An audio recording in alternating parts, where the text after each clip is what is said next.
Dahil lahat ng mga politiko ngayon, nagiging makapal ang mukha.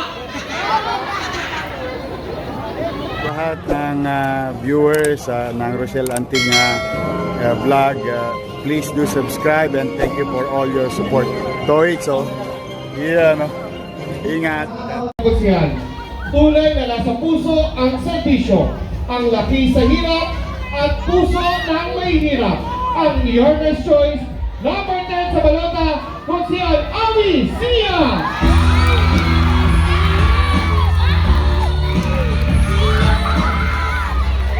Wala po. Maraming salamat sa Diyos at sa inyo lahat. Ang sanay sa hirap na tulad ko, ginawa po yung konsyal. Kaya maraming salamat po sa inyong lahat.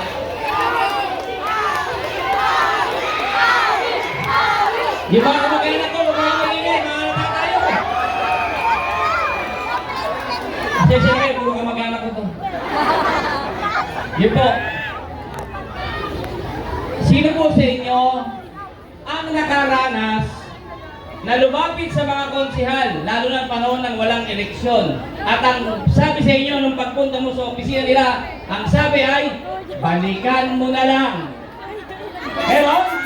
Ayan. Alright. At pagbalik mo, ang sabi sa iyo, walang pondo, balikan mo na lang. Sa ikatlo, wala si konsihal, balikan mo na lang. Sa ika-apat, sinuwerte ka, binigyan ka, 100. Pamadyak pa lang, ulat ka na.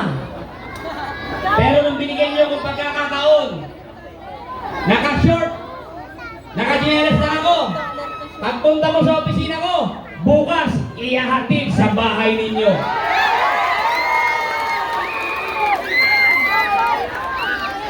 Hindi ko po sasayangin ang binigay ninyong pagkakataon sa akin. Kasi gusto ko darating ang panahon, yung anak katapunin nyo, pwede rin maging leader ng distrito natin. Kung pwede kay Awisia, bakit hindi pwede sa anak katapunin nyo? Pwede rin po. Nagawa niya na sa akin eh. Kaya nga po, ginagalingan ko eh. Kasi gusto ko pagdating ng panahon, tayo mahihirap, tayo rin namumuno. Dahil alam natin ang problema ng kapwa natin mahihirap. Tama ba? Pag election, nagiging mapagmahal sila eh. Sasabihin nila, gusto nyo kami, mahal na mahal namin kayo mahihirap. Paano mo malalaman paghirap namin? Hindi naman naghihirap. Alam ba nga kung kumakain kami sa gabi, nag-iisip kami bukas kung sinong bumbayarangin namin para may pakain kami ulit? Hindi nyo alam yun. Ang alam nyo lang, ma, anong ulam? Tama ba? Mahal-mahal pag eleksyon na naman. Lahat po yan, puro katotohanan. Ang sinasabi lang natin dito, real talk lang po tayo. Taas ang kamay sa inyo ang nagbabayad ng buwis. Kaya, konti lang, pagbayaran, ayaw nyo eh. No? Maraming salamat sa mga nagtaas. Sapagkat alam ninyo kung ano, alam po ninyo kung ano yung inyong karapatan. Sa mga hindi naman po nagtaas, huwag kayong mag-alala. Hindi nyo lang alam na nagbabayad kayo ng buwis.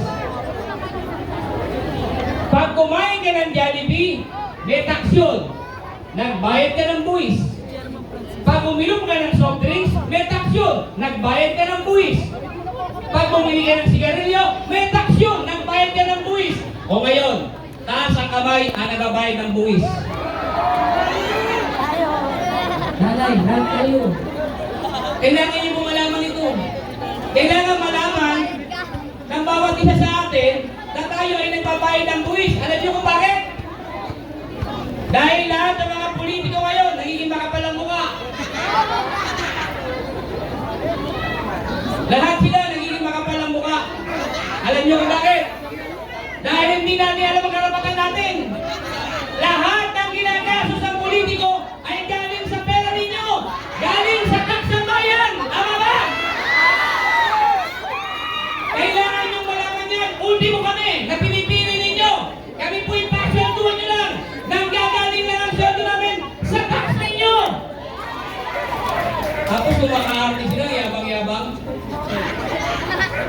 Kaya nga po, ako po'y umaapila sa mga nagtatrabaho rito na walang magawa pag kinakaltas yung tax sila.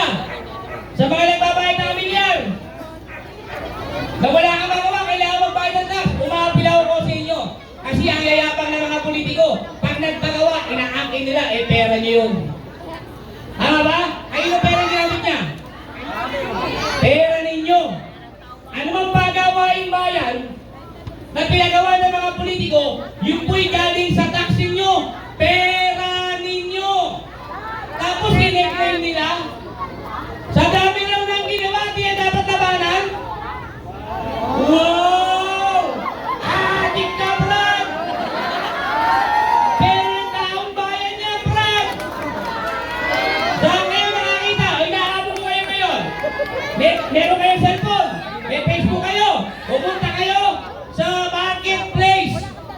Tingnan ninyo kung magkano ang halaga ng isang container van na ginagawang barangay.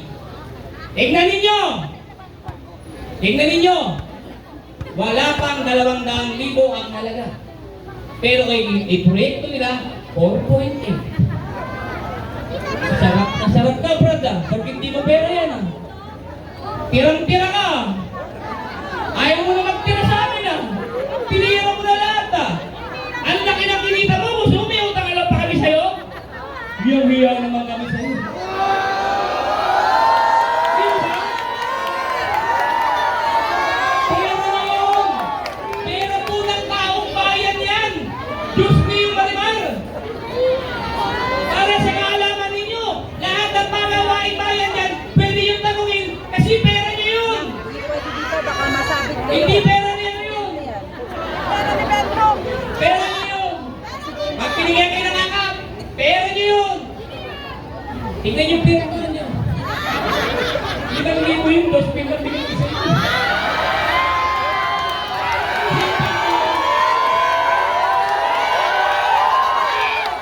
Huwag mo kayo magkalala. Tapat na totoo yun. Naniloloko kayo. Di ba? Sana po magising kayo. Sana po malaman ninyo yung karapatan na meron kayo. Karapatan ninyong siyasatin lahat ng ipinagagawang pagawain bayan. Dahil pera po ninyo. Kung overprice po sila, na ibig na yung overprice sila, nailagay pa po sa ibang programa ang kapakinabangan ninyo. Hindi yung kapakinabangan din. Ganun. Di ba?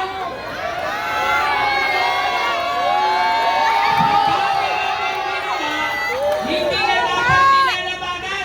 Baka sa dami ng kinita mo, tama ka na dyan. Nililoko mo na rin? Ano kayo lang matalino? Kami bobo lahat? 160, 200,000 lang yung container ba?